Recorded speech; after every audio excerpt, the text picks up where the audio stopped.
Well, hello there and a very warm welcome to New Week. My name is Leangari and our sign language interpreter tonight is Josephine Ouko. Well, remember you can engage us through our social media platforms. That's TV47KE on Instagram, Twitter and Facebook. Tonight we're asking you this question as we also look to delve into the issue of the isolation of Deputy President William Ruto and of course the handshake, whose 2-year anniversary is today, where we are also asking you tonight, do you think the handshake has been of benefit to the country? What do you think has changed in the country ever since the handshake actually took place? And of course, we asked this question to our social media audience earlier on, and quite a number of you have a lot to say. If I can just look at here, we have Samuel Joseph. Samuel Joseph is saying, introduction of new currency and terminology, like Wanjiku. Again, the question tonight is, what do you think has changed ever since the handshake between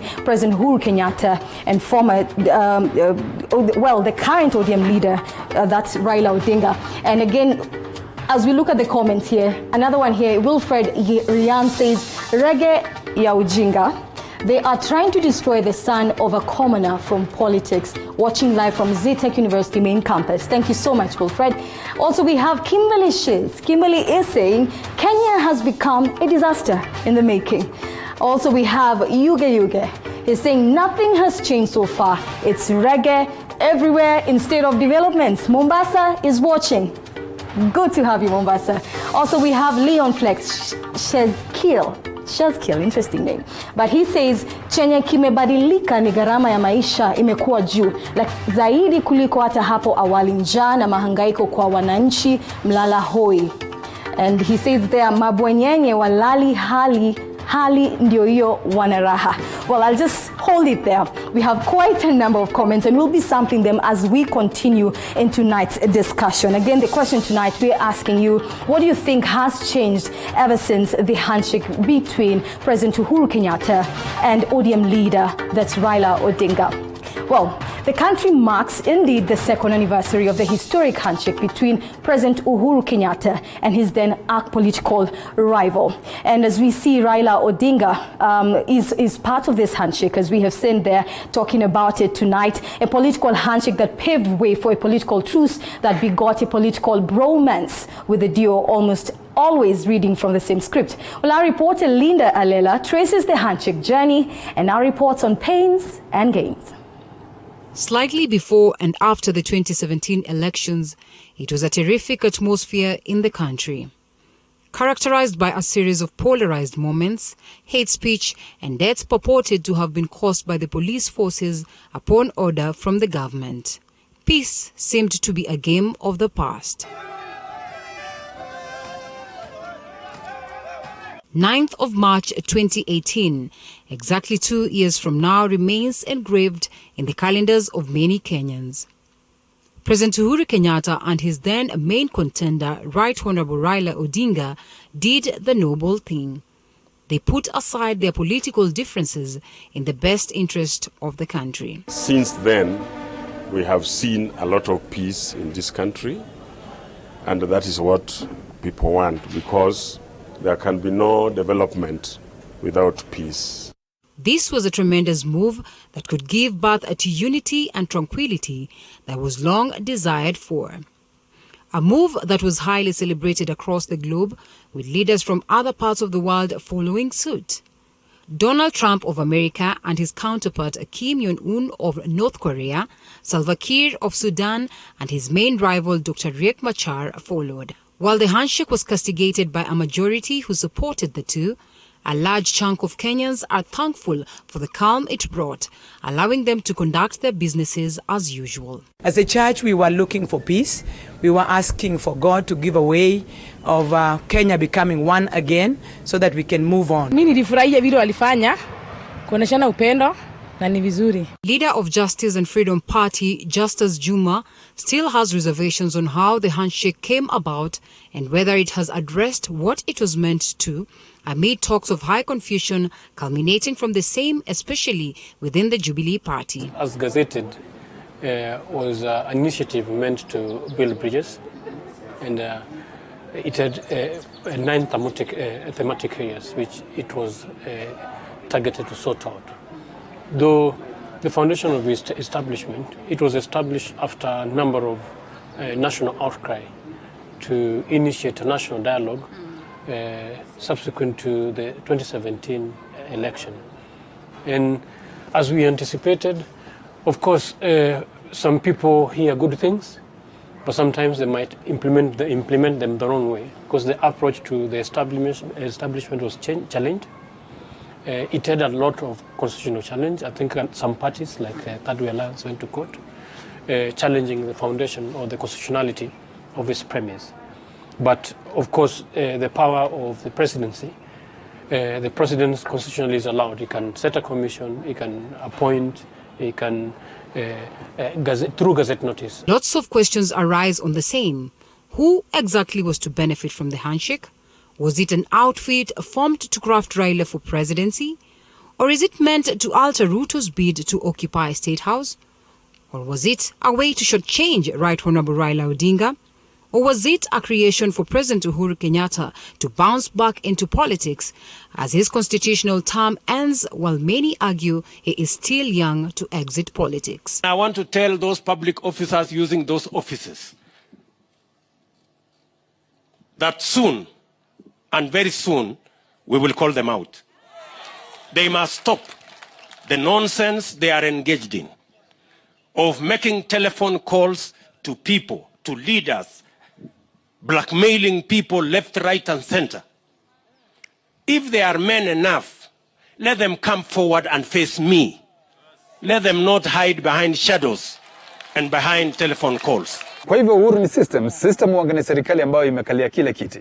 Kwa hivyo kama baba amekalia kile kiti, ama yuko meza moja na bwana Uhuru Kenyatta, basi yeye mwenyewe kwa sasa tunavyozungumza ako ndani ya system. Kwa hivyo watu wanapoendeleza siasa za kusema kwamba amekataliwa na system, hapa sikubaliana nao, maana yeye mwenyewe kwa sasa yuatumwa na serikali kuiwakilisha kule nje, yuatumwa na serikali kwenda kuwakilisha bwana rais kwa masuala ya kisiasa, yuatumwa na rais kumsaidia kuendeleza gurudumu la siasa hapa nchini ama uongozi. The main fruit of the handshake has been the BBI.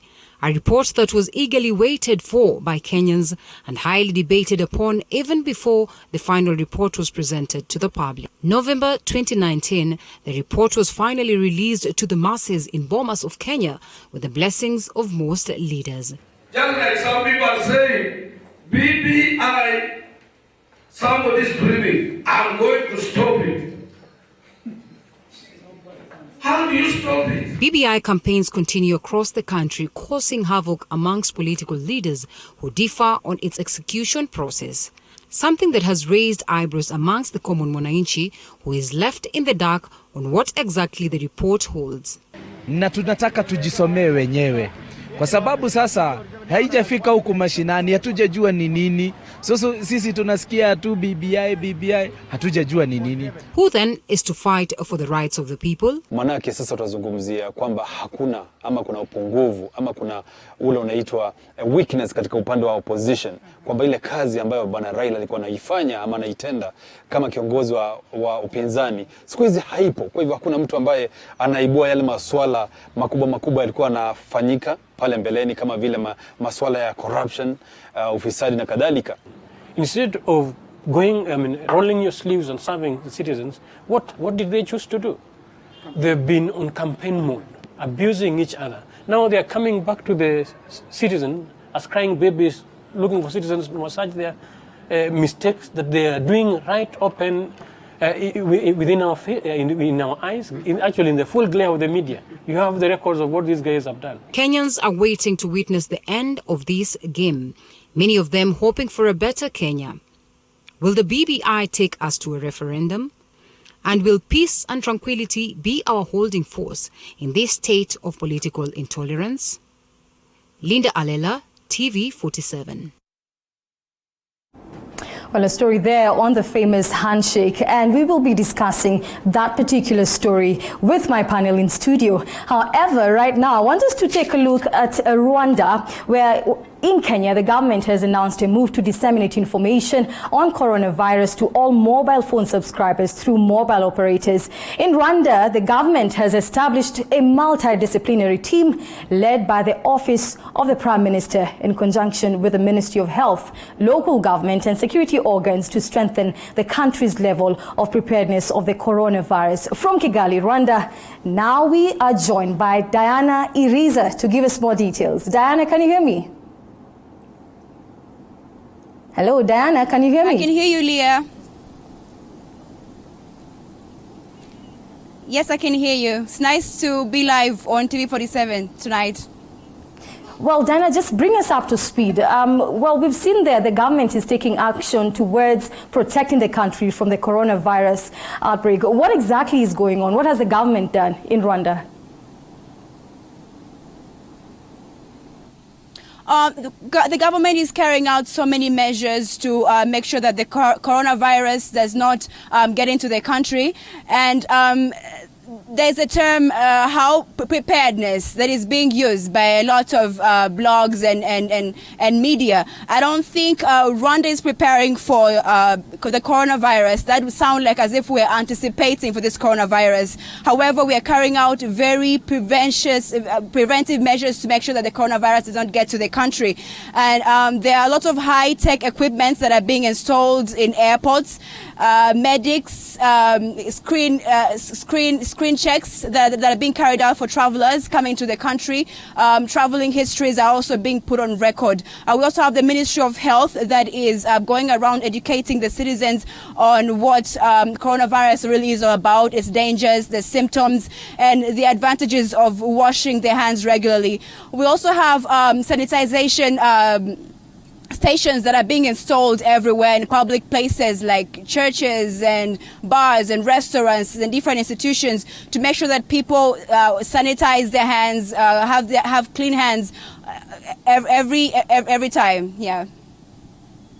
Well, Diana, I just want to understand, considering that African countries are taking measures in terms of preparedness, of course, we've also seen the same case globally. What's the mood right now in Rwanda? What are guys saying about coronavirus in Rwanda? Sorry, I didn't get you clearly. Can you repeat your question? Of course, globally, there's preparedness from different nations. And of course, there's the feeling from different citizens about this outbreak of coronavirus in the cases where it has been reported. But I just want to understand, what's the mood like in Rwanda as regards what the citizens feel about the coronavirus? Well, the government is carrying out now so many measures. I didn't get your question clearly, but I think you're talking about what the government is doing to make sure that the coronavirus is being prevented. We have the government department known as the Rwanda Development Board. This is a development board, an institution here in Rwanda that has carried out so many strides and highly contributed to the growth of tourism here in the country. And today it released a short notice talking about talking to travelers and stakeholder tourists, letting them know that Rwanda has not yet been registered as one of the countries with coronavirus cases, and all travel services and tourism services are being carried out and ongoing regularly. However, for those that would like to postpone their permits, their travel permits, travel trips to Rwanda, there's an offer for them. We have tourists who would wish to postpone park permits.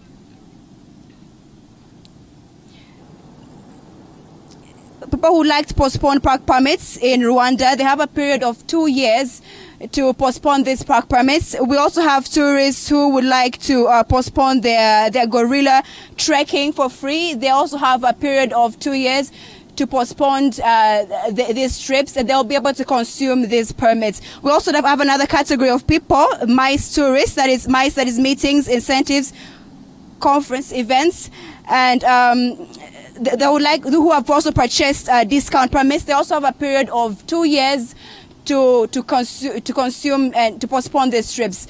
So so far that's what is being done in Rwanda, and this offer has a period of 6 months for tourists and travelers in Rwanda to be able to postpone their trips to Rwanda. Just a final question, Dana. Considering that Kigali is known for being a hub for conferences taking place, do you think that there has been any impact in this particular coronavirus coming up globally, and of course the preparedness? Do you think this conferences or having conferences in Kigali may be affected in any way? I can hear you clearly. Can you please come again? Sorry. All right, I'll just repeat my question, Dan. I'm so sorry. I don't know that you can get me. But I'm saying we know that Kigali is known to be a hub for conferences taking place. The question, of course, is do you think these conferences will be affected, especially in regards to the coronavirus information coming in globally? Is there any impact that this information has had on the possibility of the conferences maybe being cut off or something like that?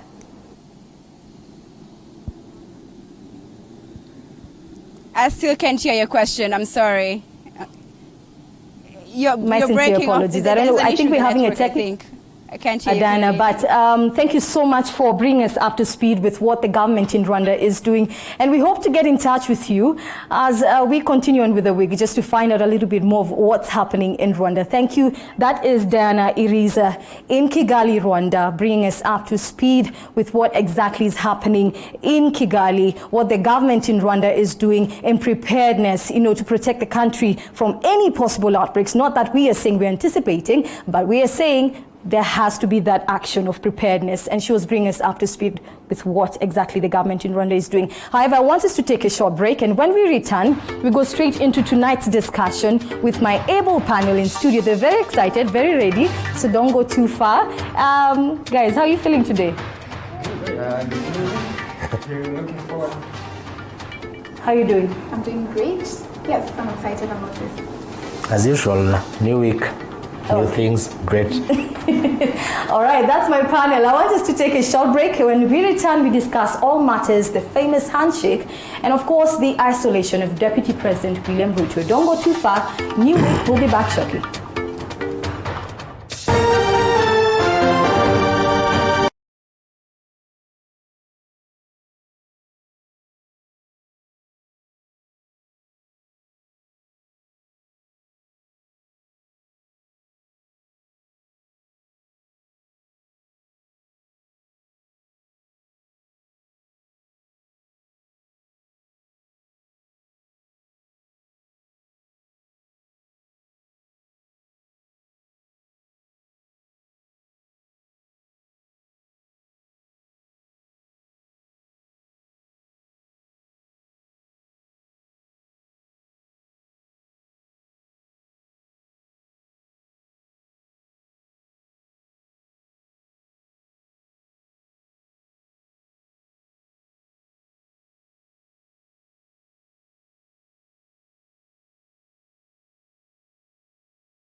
If you just joined us, you're watching New Week right here on TV47. My name is Leangari, and tonight we discuss quite a number of things, and we begin with a famous handshake. And I'll just introduce my panel.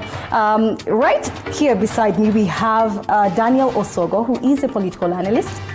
Daniel Orogo. Oh, sorry, Orogo. Oh my God. Sorry. So we have also Ongaya Mulobi, who is a youth leader. And also we have Roteriki. But I had to ask the editor, is that really your real name? Yes, but Roteriki? it's misspelled. Oh, really? Rota has an H. Oh, really? Yes. Okay, but you're called Rotariki. Yeah. That's I've never the name. heard of that kind of name. It's interesting. Yeah, that's a diversity in Kenya. Doesn't even sound African, by the way. But that's Rotariki. He's a political analyst. Guys, I mean, the famous handshake. So much uncertainty about what it means for the country. Let's just first look at what exactly does this handshake mean for the country at a personal level? I'll begin with you, Daniel. Well, again, thank you for this wonderful week. And I would look at the handshake from a point of where it departed. And that means that I put it into retrospect with the objectives and what it was meant to do by that time. 9th March, of course, you and I never expected that the two leaders, protagonists in the election to 2017, were actually going to reach one another to shake hands. And it came as a surprise to everybody. 2 years ago, moving it right now, there was a deja vu about the country having peace, after the contested repeat of the election, as was, ordered by the Supreme Court. And so my expectation in the country was that this was a culmination of a relatively peaceful country, that we are going to have a country back. The economy is going to move as opposed to how it was told, and that we are going to see an unprecedented business environment as opposed to what we were seeing. And rather, a calm and more of a political relativity and a space that was going to open up, because then the two leaders were the main, contenders, the rivalry in quotes. So for me, as a citizens of Republic of Kenya, and my expectation was that the two leaders, and after just, it was not only for peaceful, the calm, the relative calm, but then we were going to see the expansion in terms of democratic space, that now the proverbial canon, that we are going to see two leaders working together for the prosperity of the country. So we're looking at expansion, basically social development and economic development. That was what we should actually be expecting from the handshake. Let me hear from you, Mulobi. What are your thoughts about what the handshake means for the country at a personal level? For me, I think the handshake was a really noble idea. It was a really beautiful idea. At that particular time, as a country, we were really ailing from division, and the economy was really ailing as well, because you couldn't do business anyhow as you wanted in this part of in whatever part of the country that you are in. Maybe because of tribal lines, along tribal lines, and all that. So I think it was really a noble idea at that particular point in time, because it brought peace. The economy at least started thriving, and people started thriving even in the businesses, and there was a lot of calmness in the country. But looking at it 2 years later, I feel like we are being taken for a ride as citizens of this great nation, because when you look at the handshake, which has given birth... Who do you think is taking us for a ride? Really, our leaders are taking us for a ride, and we are agreeing to be taken in for a ride as the citizens, because I think we can really demand for more. And the handshake gave rise to the PBI, which apparently is a document that's supposed to bring Kenyans together, which I really think is doing more harm than good. Why do you say more harm? You see, the presence of peace does not really necessarily equate to the presence of unity.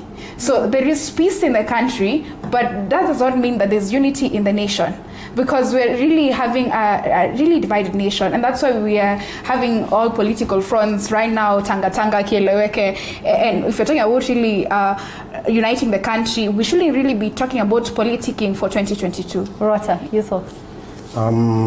I'll start by first of all sending condolences to the people of Msambweni for the loss of their very able leader. Suleiman Adori was a very good leader, and it's so sad that he has gone at that age. Secondly, to come to what you are saying of the handshake, as my colleagues have said, every one of us understand how we came up with the handshake. This country had reached a point of stalling, for lack of a better word. There was nothing that was happening. And for those two gentlemen to come out of Harambee House and do the handshake was something that all of us applauded. And when we saw that, we knew that they were for the betterment of this nation. Calm was restored, but 2 years down the line, the calm has now been, it was a calm before a storm. And it's like the plane almost stalled, but we tried to resuscitate it, and now we are heading into a storm. When you say we're heading into a storm, what do you mean by that?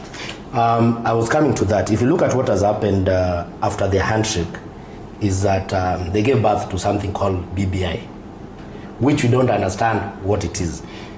But we go to rallies to listen to people talk about a document, non-existing document. So this birth has led to a place where people don't know what's next.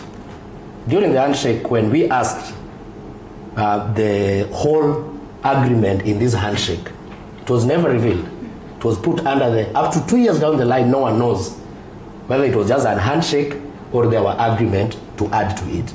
So in the 2 years that we've had this kind of the handshake, we've realized that there's a document that is born that we don't know, that we are being told we have to go to a referendum.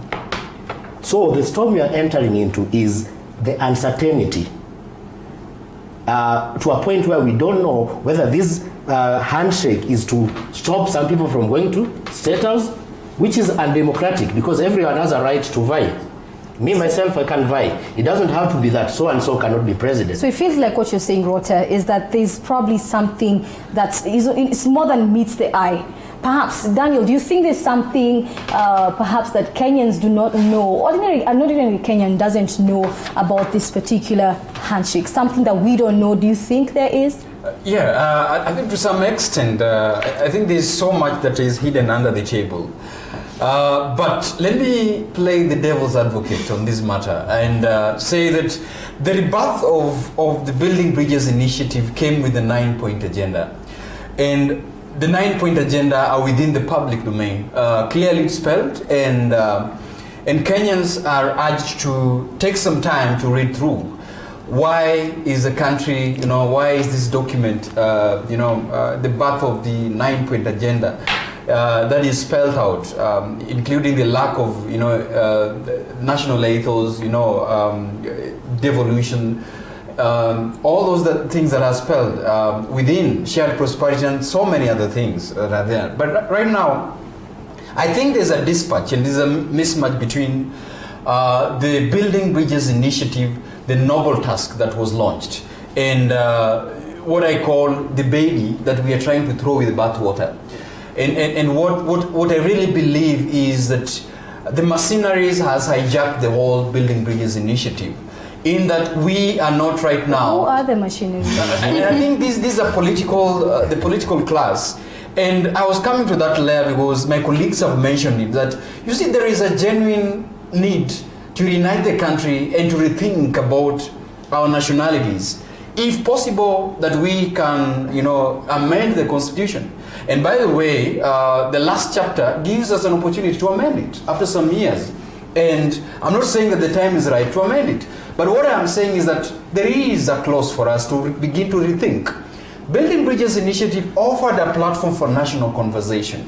And what we are given to converse about right now is, if we are to mention, for example, repealing some articles, mentioning the term limit of a president, mentioning national values, that definitely has to go through a referendum. And it is there in the Constitution. My only point of departure with all of us is the fact that is it right for us to talk about the constitutional amendment? I think it is. But then, is the constitutional amendment pro-Wanjiku or pro-politicians? I think this is a matter that all of us should be speaking about. But again, lastly, as opposed to Building Bridges initiative, the handshake gave a rebirth to a number of things that we should be talking about. Mm-hmm. Remember, it gave birth to what we are really talking about, as opposed to only BBI. The Right Honorable Prime Minister is given an opportunity to be, one of the eminent persons within the continent. There is a position that is given to the Republic of Kenya. The Honorable Kalonzo Musyoka spearheading a process that right now, recently, saw the two protagonists within South Sudan shaking hands and forming the government of national unity. we are also forgetting there is a number of factors that are supposed to only Building Bridges initiative the handshake has given birth to. All right, Mulobi, let me ask. When you really look at the situation right now, he's mentioned the BBI as a baby that resulted from the handshake. And of course, a few sentiments from Daniel here. But what do you think about the BBI and how this is all to play out to the benefit of the country? To be honest, I must first say that a document cannot unite this country. First of all, we need to have a really honest conversation as a nation. There are so many things that have happened in the past. We have historical injustices that really we need to solve for us to start speaking of a national conversation when it comes to unity. But it also appears, Mulobi, that this BBI is definitely trying, as it appears, to generate that conversation. When you say that there's no conversation that is beneficial to the country. There is a conversation that's happening, but when you look at the BBI rallies, what really happens at the BBI rallies? If this document really is supposed to be for the common good of the Mwananchi, why can't we print copies and give to the common Mwananchi? Because what happens is whatever we are told by politicians in the rallies, that is what Kenyans go with. And so we really do not understand what is in the BBI report. And I really like what the Nyeri people did. They demanded and said, if we're not having physical copies, we're not going to have this meeting, we're not going to have this physical gathering. And I think as Kenyans, we really deserve to understand and to have a copy in our own hands. Some people do not even understand English. I saw the government spokesman sometimes said back, people should read this through the government website. How many people have smartphones, to be honest? So are we really lying to ourselves? When we look at the BBI rallies, we see people talking about 2022 politics. Why are we speaking about 2022 politics, yet we are talking about a document that is supposed to bring a country together? When you look at the document, some of the things that fall under the 9 points, the 9-point agenda, honestly, some of these things we know. They're written down. They're written down in several other documents. We know that we're supposed to solve some of these problems. We have the Kriegler report and so many other reports. Why can't we implement these reports as a country first before we start pushing agendas of this BBI report? Rota, your thoughts? Yes, I want to just interject on what my friend has said and put a clarity on something. He's talking of the Constitution giving you a room to change a constitution itself. But there are only 3 articles that allows you, there are only 3 ways. Under Article 255, 256, 257. What BBI is doing is none of the 3. So we cannot go by that saying that this constitution gives us a right to change it. It's under those 3 articles, and that's where my friend can tell me which one BBI is using. Secondly, we are talking of a genuine conversation or a genuine, what we call, talk. But if you see what the rallies are doing right now, those are not talks. There's a dialogue in a forum whereby the BBI secretariat can do that. But why have billions of money to run around in those rallies? What are those rallies for? That's our take first. So do you think it's deliberate that they've actually structured those rallies to be the way they are, yes, and not as a conversation? What is happening is handshake has outlived its life. Yeah. So they are thinking of a way, and it has been overtaken by events. No one thinks about it. So to keep people on a mood of political mood, they have brought up the BBI rallies, which has now been stopped because they have realized they are not doing any better to this nation. If you genuinely want to talk, it's not through those rallies. Secondly, today, Nyeri Archbishop has said, and I'll quote, BBI is no longer about unity, as it is being used to propagate violence, fights, and hatred. The people who have now come to realize that what we are seeing on those rallies is none of Wanjiku. And the moment us as youth realize that going to those rallies to make noise is not going to solve Kenyan problems. Kenyan have big problems at being appointment to AU envoy. Okay. Our problems are within our nation, and we can solve them if we genuinely talk, not lying about talking and hiding things under the table. There's no talk whereby you hide and you tell people don't come to our rally. Rallies will never solve the problem. I'll just give Daniel a chance. I finished the other one. We are talking about what the BBI is talking about. If you check all those things within BBI, we've had constitution what we call the Ndungu report, all those reports. If we can genuinely help these countries go back to our shelves where we put those things and remove those reports and implement them, all Kenyan problems will be solved. We've been talking all the time about having a constitutional whatever we call them, bodies to talk. People come there, they give their views, it's taken to a shelf. And Leah, if you'll be here with me, BBI report will go the same way. We'll be in 2022, we'll again have another election with a political party maybe called BBI, our problems will continue. All right, Daniel, what do you think? Well, the leaders of the Third Way Alliance had actually put a petition before the court to compel the court to stop the BBI, and it was dismissed, and the judge gave its ruling. And so any Kenyan who really feel that these rallies or anywhere is not really fitting public interest, I think there are avenues to despise this. But again, what I really want to highlight is the fact that a national conversation must begin with the leadership and even the citizens. And that is why, and I like the question that you asked us as we were opening the discussion, from the footage that the wonderful station did, was just to report the progress. Why are we where we are? Mm-hmm. And all of us acknowledged why it was important for us to have a truce. And truce was not a come from anywhere else. It's the two leaders who had to meet and spell out how we're gonna go through that direction. So I am wondering, that's why I say I'm playing a devil's advocate, that I'm wondering why then as leaders, and I've championed for the agenda of BBI, and everybody feeling that is left out. We've had rallies, and we've had rallies in different counties, and no, in all those countries that we've gone, it's only these few countries that can be mentioned where there was violence. And you can actually trace how the violence came to be in these rallies. And it's clear, it's within the public domain, it's within the media.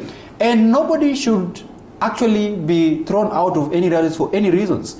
But again, if you go to any rally to begin to perpetuate violence and to call for disruption of some people as they speak, and I think you are also perpetuating violence and not for the purpose that you know. So for me as a citizen, I'll go back to the question that we are asked. Mm-hmm. If we were to rate, where is the direction of building bridges initiatives? Where is the direction of handshake? I will clearly and confidently point the 9-point agenda. If we are sticking, as a citizens, that is the savior. If we feel that there are a number of hearings, there are a number of files that are gathering dust, the Ndungu report, the Kiumi reports, the TJRC reports, they are there, and I can confidently say they are there. It is upon Kenyans to begin to compel their national leaders to converse through this report. But there must be a political goodwill to discuss. As I listen to all of you speak, we've established, yes, the BBI is a baby born from the handshake. And of course, you have a lot of your reservations about what the BBI really means for the country. Of course, listening to you, Mulobi and Rota. And of course, a bit about you, Daniel. You're playing the devil's advocate, but I'm not too sure where you lie, But what is coming out is that you don't see the value of the handshake. But let's also try and see, are there any achievements, anything good that came from the handshake? Let's start with you, Rota. I think when we are talking here, no one is saying handshake has not helped. If you had my first statement when I started, it said that it brought peace. Mm-hmm. The country was coming to a stall. And I remember Mulobi went ahead and said peace does not translate to I was unity. Coming to that. But let's hear from you. It doesn't translate to wherever you want to think it will, but it gives you a platform and an environment where you can grow or you can establish from where you are. And handshake was really a good thing until we were not given much of the information about the handshake. People started being as not sure of what to expect from this handshake. And these are political leaders who have political interest. And the moment you don't show all that you've agreed or you don't give it to the public starts having a misconception that you are planning to remain in power or you are planning to get to power. And that's where that suspicion started. And that suspicion is now what has grown to this kind of where we are. The handshake brought fight against corruption. True. It brought some kind of leadership. But what it did, which was negative, was killing the opposition. The moment you have your politicians in one basket, be very, very scared. But even as you talk about what looks like the absence of the opposition, before, not too long ago, ODM leader Raila Odinga was actually the greatest critic of President Uhuru Kenyatta. Right now, he's almost appearing to be the chief defender. So what really are we not seeing there? Mulobi, I'll leave that question to begin with you. As I said, he talked about the gains. And for me, I think it's really sad that as a country we do not have an opposition, because the opposition really helps us to watch over what the government is doing and to really hold them to account. And so right now, when things happen, we see more like. But don't you think that the Third Way Alliance right now is positioning itself as the opposition? He'll probably tell Daniel us. does not agree. I'm coming to talk about that. That's what I'm saying. You know, our notion about this country, about opposition politics, is just way above what we understand. Leah, I think we should begin to talk about having minority and majority in the parliament to provide checks and balances in the government. You know, each and every time I hear people say that opposition was dead, and I remember asking this, if Raila Odinga and all other presidential candidates that ran against Uhuru Kenyatta, it's not only him who lost. Like you said, Third Way Alliance was in the ballot. Other people were in the ballot. Why would they not provide checks and balances? The only problem we have is always thinking that, you see, the death of opposition it's not coming from ODM. It's not coming from ODM. It's not coming from other political leaders. And when you come to opposition, it's definitely providing an alternative to the government. No, not really, Leah. My friend, let me just have my point.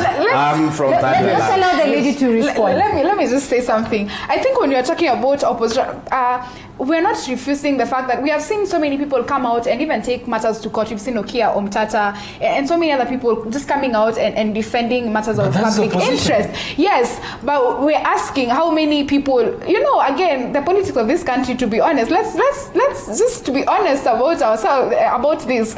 The politics about this country is not really about, it's about how many people, how many people do you command? What following do you command, really? So I think when we're talking about so there's no opposition without great following? Is that what you're saying? Not really, but I'm just saying, I'm admitting to the fact that this is the situation that we are in as a country. Sadly, it is. But we are having great people who are coming out to call out the government for the wrong things that they're doing. But the saddest thing about this is that BBI brought together the political class, apart from sidelining a certain sect of politicians that we know. Let's just pick up a call. There's Thomas Otieno who is online right now. Hello, Thomas. Well, we seem to have lost him, and we hope he'll call again. With Thomas Otieno, if you are able to, you can call us once again and make your contribution to tonight's discussion. However, let me just go straight to Rota. Yes, I'll just give a revert to what my friend has said. When I talk about opposition being taken into government, as a Third Way Alliance, we still have the opposition, and we go, and the other day we took BBI to court. What I'm talking about, we have a minority leader who is paid by the taxpayers' money to put checks on the government. The minority leader in both Parliament and Senate is acting as the government. That's what I'm talking about. They are paid by our money to be the minority leader, and their work cannot entail championing government. We pay them. Ours as opposition in Third Way Alliance, we do it out of our will. We went to court against BBI, although we lost.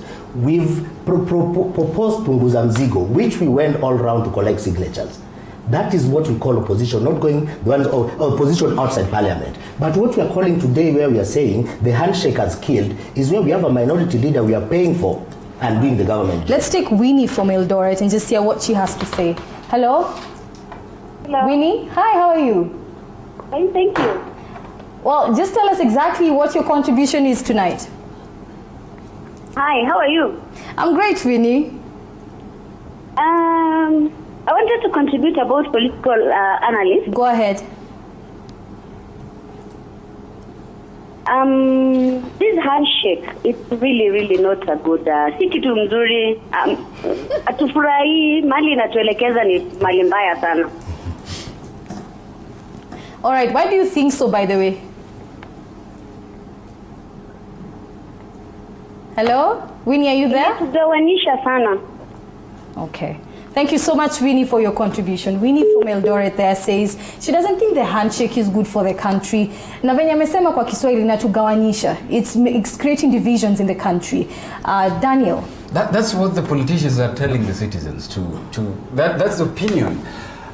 We as leaders, that is why I said, wherever we want to converse about the handshake and its benefits, when we are having challenges as a country and all those things that we've gone through, the question that you asked, what is this thing that we have?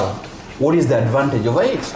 And Leah, whether citizens, you see what is currently happening is this is now the state-sponsored initiative.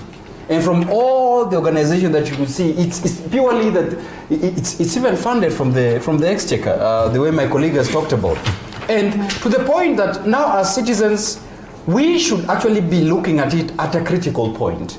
Because unless we are able to marshalize numbers and refuse it totally and say this is not something that we cannot listen to it. But at the moment is like the reality is that we really need to converse about it. All right. What is the agenda about it? Okay. So for the opposition, I would say, the moment you talked about opposition, if we think that some political parties or people with a huge following are no longer holding government in check, it still goes back to the parliament. All right, let us just take a break, Daniel. And when we return, we'll still look at that issue and give you an opportunity to continue with your point. However, New Week wants indeed to take a short break. Don't go too far. Remember, you can also engage us through our social media platforms. That's TV47KE on Instagram, Twitter, and Facebook. Tell us also where you are writing to us from and also use the hashtag New Week. Let's take a short break. Don't go too far. We'll be back shortly.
If you just joined us, you're watching TV47, and this is New Week, your favorite, by the way, current affairs program. And my name is Lengari. Remember, you can send us your views and comments through our social media platform. That's TV47KE on Instagram, Twitter, and Facebook.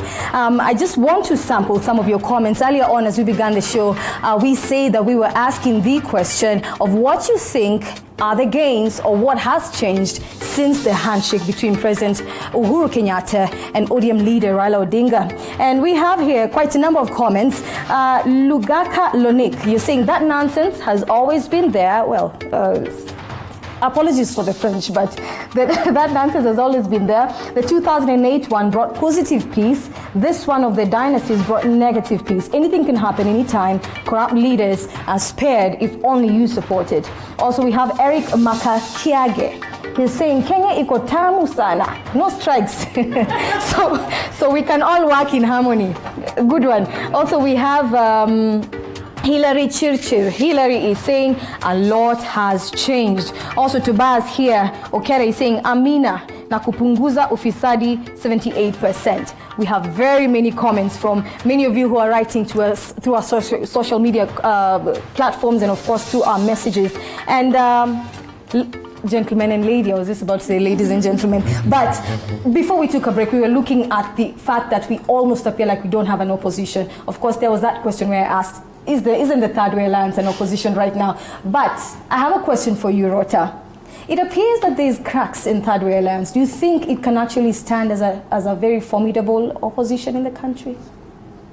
I think that if you've been following the cracks that emerged in Third Way Alliance, they are idea-based. There's a faction within the NEC that felt that Punguza Mzigo should go under BBI. And there's a faction that feels we need to maintain the Punguza Mzigo. But because there's a court case on this, I don't know to what extent we can talk about it, because the group that already is in court challenging some of those issues that were raised in the NEC. But as a political party, we that is run democratically, we believe that all those people who had the contrary opinion concerning the Punguza Mzigo have the right of saying what they want to say. But unfortunately, it ended up in some of them being ejected. All right. Let me just cut you short, Rote. Sorry about that. But I just want to pick up a phone call from Joseph and just hear what Joseph has to say. Joseph, if you can hear me. Hello? Hello. Hi, Joseph. How are you? Hi. What is your contribution tonight? Hello? Hello, can you hear me, Joseph? Yes, I'm Joseph from Nakuru. All right. So, what's your contribution tonight? Okay, nilikuwa nataka kucontribute kuhusu BBI. Okay, endelea. Sawa, nilikuwa nasema kwa wale ambao wanasema kwamba BBI mimi naionelea kwamba tunafanya kazi bila tashwishi, na tena inatufanya tukiingia kwa kile kabila bila kubofa. Kwa hizo wale ambao wanatugawanyisha, sioni kana kwamba imetugawanyisha, ile hali imetuweka katika njia nzuri ya na well, we must apologize. We're not able to hear Joseph from Nakuru very clearly. But Joseph from Nakuru, thank you so much for calling in and giving us your contribution. We apologize that our sound is not so good, so we cannot hear you very well. But thank you for making time to make your contribution tonight. I just want us to jump into something else right now. Of course, the Deputy President, William Ruto, feels this handshake. You know, it's driven towards, you know, making sure it blocks him from any pursuit he has towards the presidential seat. Right now, he appears to be isolated. Do you think he stands to come out of this isolation as it appears right now, Rote? First of all, my main point of disagreement with the Vice President or the Deputy President is that if you hear all his talks is about being the president, being stopped from being the president, I think the only people who can make you president in this country are the voters.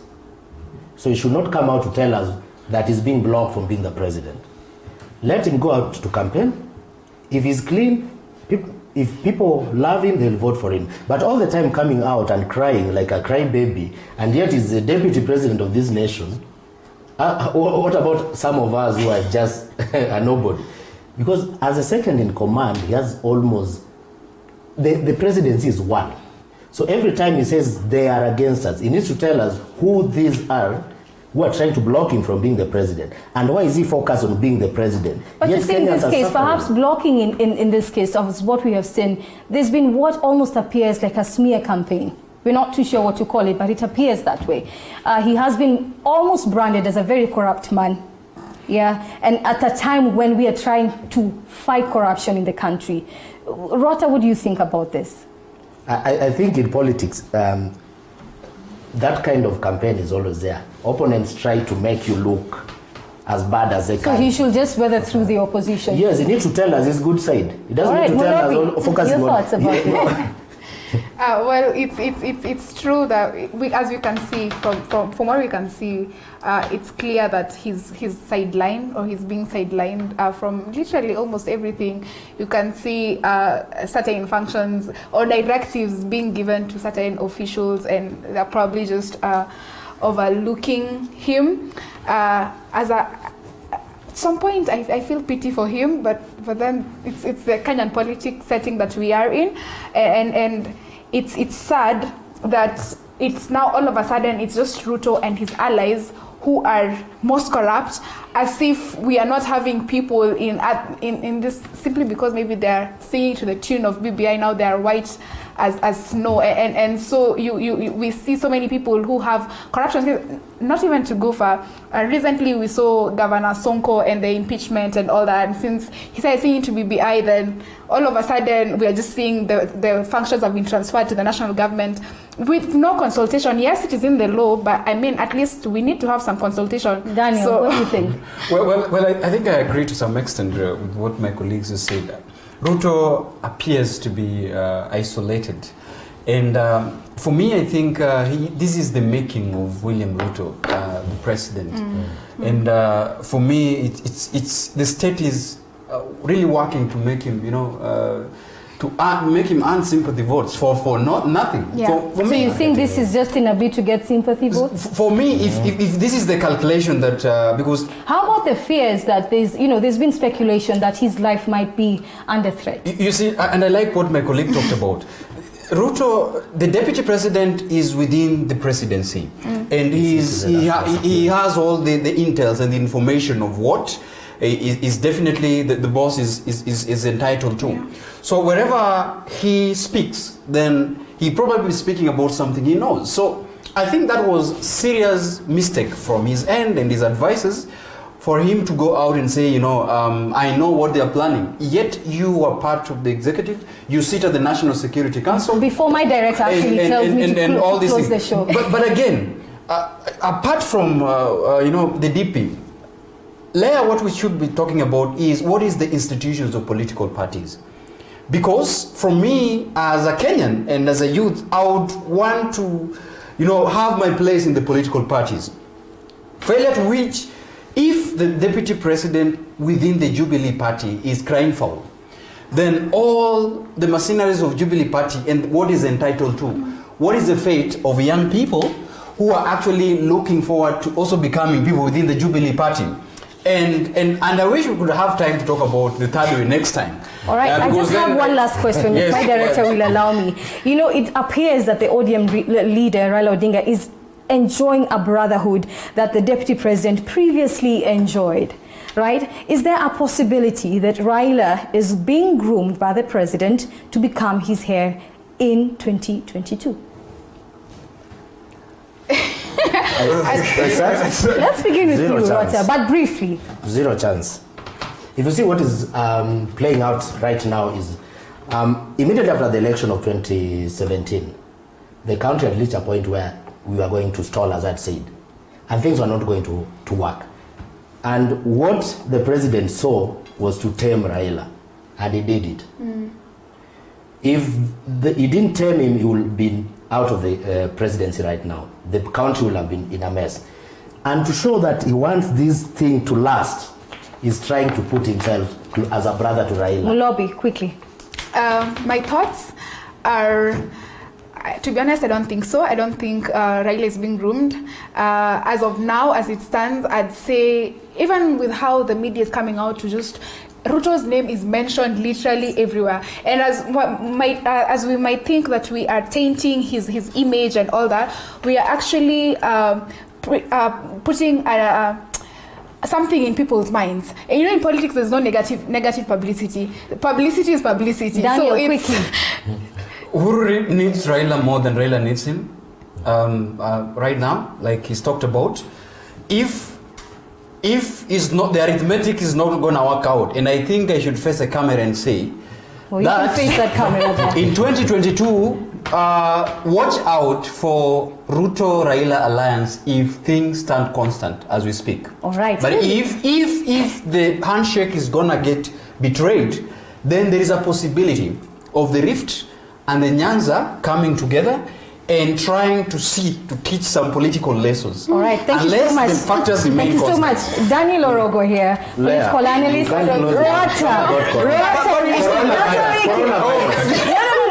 Rotariki, political analyst, and also we have Ongaya Mulobi. Guys, I will invite you again for a discussion next time, and I'm really, really happy that you came over. Of course, today we had quite a lot of feedback from most of you who are watching, and someone here, Eric Makiage, says Kenya iko tamu sana, no strikes, so we can all work in harmony. We also have here Wilfred Rianze saying Reggae Ujinga, they are trying to destroy the son of a commoner from politics, watching live from Zitech University main campus. We also have Kimberly Shees, who is saying Kenya has become a disaster in the making. Again, those are comments that are coming in a response to the question we asked earlier on, where we asked you what you think has changed after the famous handshake between President Uhuru Kenyatta and ODM leader Raila Odinga. Well, thank you so much for watching tonight. My name is Leangari, and our sign language interpreter tonight has been Josephine Ouko. Thank you again. The conversation does not end here. You can continue writing to us and engaging us through our social media platforms. That is TV47KE on Instagram, Twitter, and Facebook. My director is quite funny. Well, have a good night and God bless.